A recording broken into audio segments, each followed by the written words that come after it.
Shalom anak-anak, selamat pagi. Pada saat pagi hari ini kita berjumpa kembali di pembelajaran kita selanjutnya.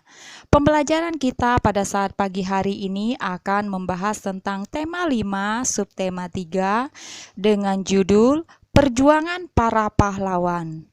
Kita masuk ke pembelajaran 1 untuk muatan bahasa Indonesia KD 3.8 dan 4.8 dengan judul menuliskan informasi berdasarkan gambar pada tabel.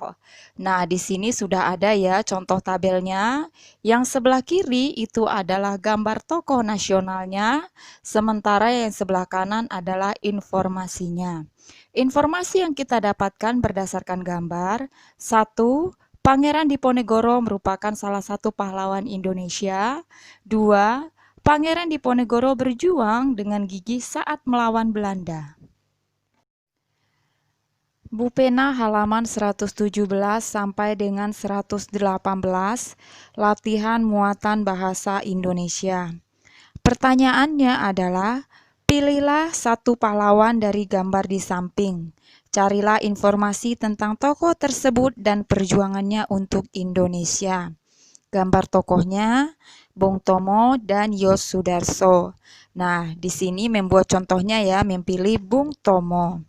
Pertanyaan nomor 2, tuliskan informasi yang sudah kamu ketahui dan informasi yang ingin kamu ketahui tentang tokoh tersebut pada tabel berikut. Karena yang memilih adalah Bung Tomo, berarti di sini informasi yang memberikan adalah tentang Bung Tomo. Di sini sudah mensajikan dalam bentuk tabel. Tabel yang sebelah kiri itu tentang apa yang saya ketahui tentang pahlawan tersebut. Dalam hal ini Bung Tomo ya. 1. Bung Tomo memiliki nama lengkap Sutomo. 2. Bung Tomo lahir di kampung Surabaya. 3. Bung Tomo lahir pada tanggal 3 Oktober 1920. 4. Ayah Bung Tomo bernama Kartawan Djito Widjojo.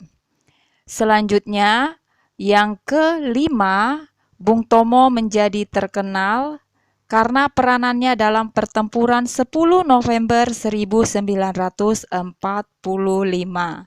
Dan yang keenam, Bung Tomo wafat pada tanggal 7 Oktober 1981 di Padang Arafah, Arab Saudi. Nah, kotak yang kedua, ya, atau yang di sebelah kanan, apa yang ingin saya ketahui lebih lanjut tentang pahlawan tersebut? 1. Siapakah nama ibu Bung Tomo? 2. Bagaimana latar belakang pendidikan Bung Tomo? 3. Di mana Bung Tomo dibesarkan? 4. Apa cita-cita Bung Tomo?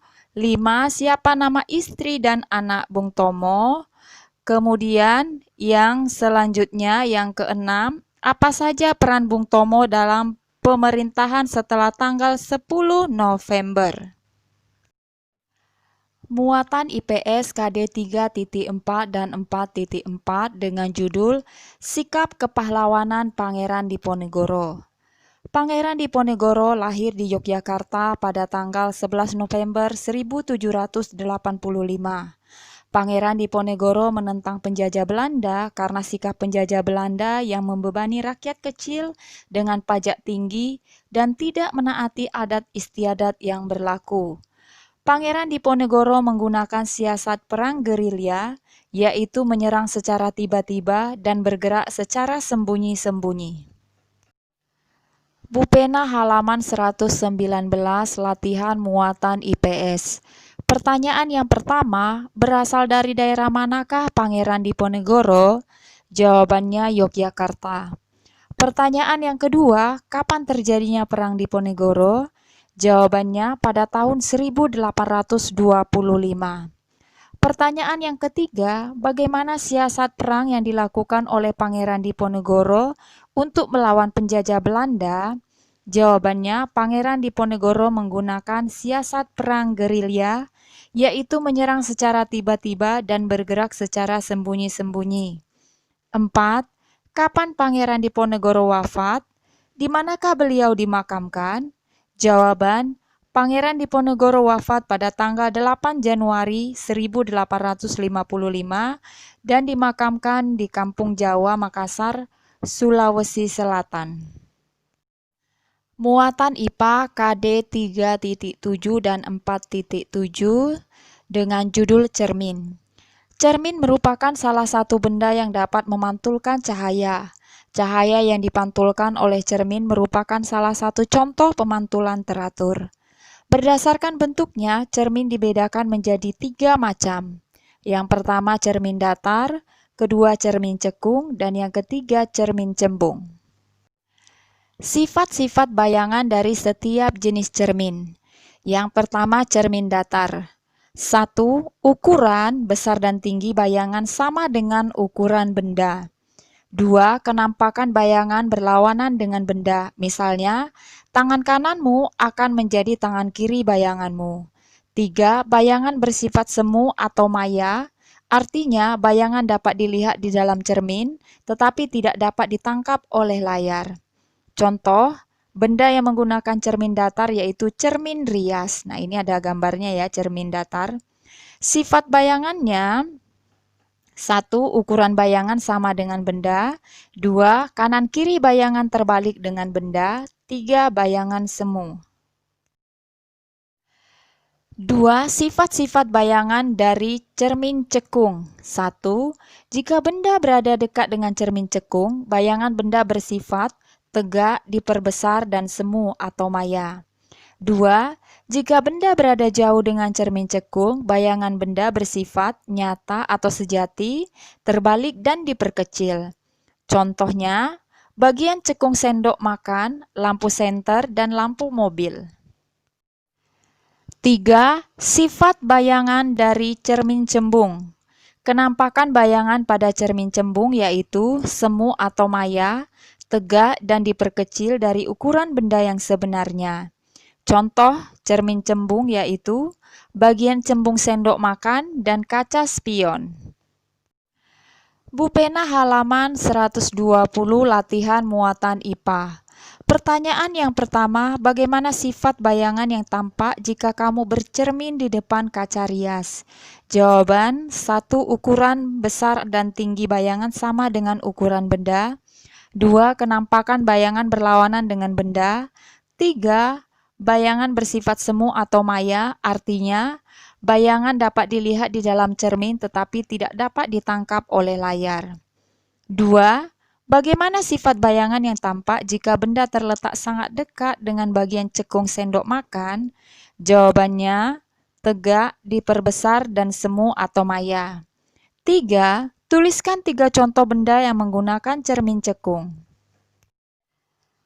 Jawaban nomor 3, 1. Bagian cekung sendok makan, 2. Lampu senter, 3. Lampu mobil, 4. Antena parabola penerima sinyal radio, 5. Pembangkit listrik tenaga surya untuk mengumpulkan sinar matahari. Pertanyaan nomor 4, apa manfaat cermin yang digunakan seperti pada gambar di buku Bu Pena anak-anak? Nah, jawabannya untuk melihat benda yang berada atau datang dari arah berlawanan. Muatan PPKN KD 3.2 dan 4.2 dengan judul sikap-sikap yang sesuai dengan pengamalan sila Pancasila. Yang pertama, contoh sikap pengamalan Pancasila sila pertama. Saling menghormati kebebasan beribadah sesuai dengan agama dan kepercayaan masing-masing. Yang kedua, contoh-contoh sikap pengamalan Pancasila sila kedua. Menghargai sesama, tidak semena-mena terhadap orang lain, berani membela kebenaran serta keadilan. Yang ketiga, contoh sikap pengamalan Pancasila sila ketiga, cinta dan rela berkorban untuk tanah air. Selanjutnya, contoh-contoh sikap pengamalan Pancasila sila keempat, tidak memaksakan kehendak kepada orang lain, serta mengutamakan kepentingan negara dan masyarakat. Yang kelima, contoh-contoh sikap pengamalan Pancasila sila kelima, 1. Bersikap adil, 2. Menghormati hak-hak orang lain, 3. Bekerja keras. Kita masuk ke pembelajaran 2 muatan SBDP KD 3.2 dan 4.2 dengan judul menyanyikan lagu Hari Merdeka dengan tinggi nada yang sesuai. Hari Merdeka merupakan salah satu lagu kebangsaan untuk memperingati lahirnya negara Indonesia pada tanggal 17 Agustus tahun 1945. Lagu tersebut diciptakan oleh H. Mutahar. Ketukan pada lagu Hari Merdeka adalah setengah ketukan. Nah, yang ini adalah gambar not balok dan not angka dari lagu Hari Merdeka. Bupena halaman 124, latihan muatan SBDP. Pertanyaan yang pertama, berapakah ketukan yang terdapat pada kata mempertahankan? Jawabannya 3 ketukan. Pertanyaan nomor 2, berapakah ketukan yang terdapat pada kalimat Indonesia? Jawabannya 5 ketukan. Pertanyaan nomor 3, tuliskan nada tinggi dan nada rendah pada penggalan lagu Hari Merdeka tersebut. Jawabannya, nada tingginya adalah do tinggi atau angka 1 di atasnya ada titik, sedangkan nada rendahnya adalah sol rendah. Pembelajaran 3 muatan IPA KD 3.7 dan 4.7 dengan judul Sifat cahaya pada periskop. Ini ada contoh gambarnya ya, periskop. Periskop digunakan pada kapal selam untuk mengamati bagian permukaan laut. Berikut ini adalah cara kerja periskop. Yang pertama, cahaya yang masuk dari bagian ujung periskop akan dipantulkan oleh cermin. 2. Pantulan cahaya tersebut kemudian merambat lurus menuju cermin kedua. 3. Saat mengenai cermin kedua, cahaya kembali dipantulkan. 4. Pantulan cahaya dari cermin kedua akan mengarah ke mata, sehingga kita dapat melihat keadaan di atas periskop. Perhatikan gambar periskop berikut. Nah, ini gambarnya ya. Yang pertama, cermin pertama, cahaya masuk ke cermin pertama. Kemudian dari cermin pertama, cahaya merambat lurus dan cahaya dipantulkan. Baru selanjutnya cahaya diterima oleh mata. Bupena halaman 125, latihan muatan IPA. Pertanyaan yang pertama, sifat cahaya apa yang dimanfaatkan oleh periskop? Jawaban, merambat lurus dan dapat dipantulkan. Pertanyaan yang kedua, apa yang terjadi jika salah satu kaca pada periskop dihilangkan? Jawabannya, cahaya yang masuk dari bagian ujung periskop tidak dapat dipantulkan. Pertanyaan yang ketiga, bagaimana ukuran bayangan yang dihasilkan oleh periskop? Jawabannya sama dengan ukuran benda. Pertanyaan yang keempat, apa kegunaan periskop bagi manusia? Jawabannya, digunakan oleh kapal selam untuk mengamati keadaan di permukaan laut. Muatan Bahasa Indonesia KD 3.8 dan 4.8 dengan judul menyebutkan informasi kepahlawanan menggunakan tabel. Salah satu cara mempermudah kita dalam mengingat isi teks adalah dengan membuat tabel. Informasi sikap kepahlawanan tokoh juga dapat kamu buat dalam bentuk tabel. Hal-hal penting yang dapat kita tuliskan antara lain latar belakang dan sikap kepahlawanan yang patut diteladani.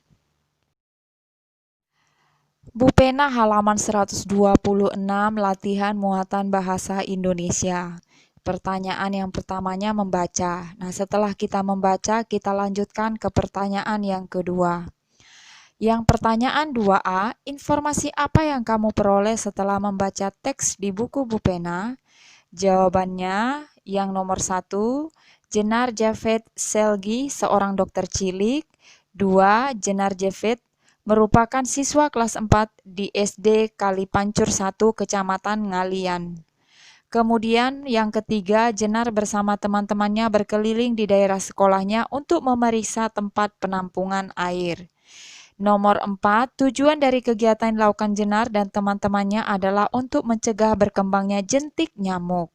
5, kegiatan Jenar dan teman-temannya diharapkan menjadi contoh di lingkungan sekitarnya. Pertanyaan 2B, tuliskan informasi tentang sikap kepahlawanan dari tokoh tersebut. Jawabannya, Jenar dan teman-temannya memeriksa tempat-tempat penampungan air untuk mencegah perkembangan jentik nyamuk. Sikap tersebut menunjukkan kepedulian Jenar dan teman-temannya terhadap sesama manusia.